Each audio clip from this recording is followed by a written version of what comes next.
Here's how to do a one-arm clean. The swing. You want the perfect swing, which is going to be a C-shaped trajectory close to the body. You need to have a slight bend in the elbow, and you need to be able to float that kettlebell.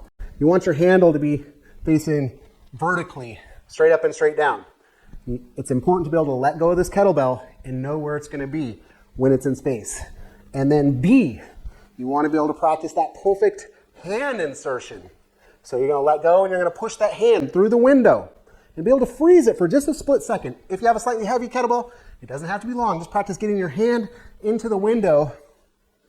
And when you push your hand through that window, that kettlebell handle should rotate around the bell and the kettlebell should just go perfectly into that false grip, all right, that Olympic grip. Once you've practiced that and you've got that dialed in, then it's just a matter of bringing the elbow to the trunk, which puts this kettlebell perfectly in the rack position. So my knees are straight, kettlebell is within my frame, it's in alignment with my shoulder, elbow, and hip. If I turn to the side, the kettlebell is over my feet. When it's time to perform the next repetition, I'm going to turn my palm towards my body, which is going to cause the kettlebell to roll out of my rack position, and I want to catch it in my 4 finger hooks. And then I'm just going to turn it back into a swing. And then I repeat the drill, A, B, C, A, B, C.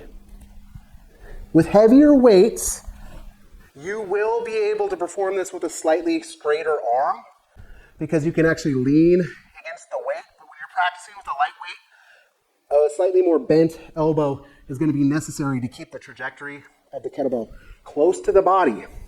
Some of the non-negotiables are going to be catching this bell softly, first by inserting the hand and then guiding the elbow softly down to the rack.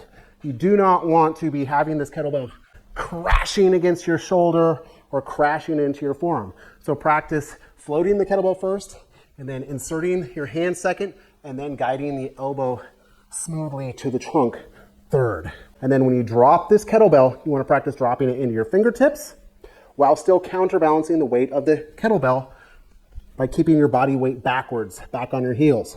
If you lean forward like this, you'll lose arm body contact and you'll feel that weight in your lumbar. So you do not want that. That's a non-negotiable. Some of the negotiables are you can stand a little bit narrower or a little bit wider depending on your mobility and the size of your legs and your kettlebell, the length of time in which you hold the kettlebell and perform the next rep. And then the backswing is also a negotiable. You can do a thumbs forward backswing, a thumbs back backswing, or kind of a hybrid where it starts back and then the thumb starts forward and then the handle turns back.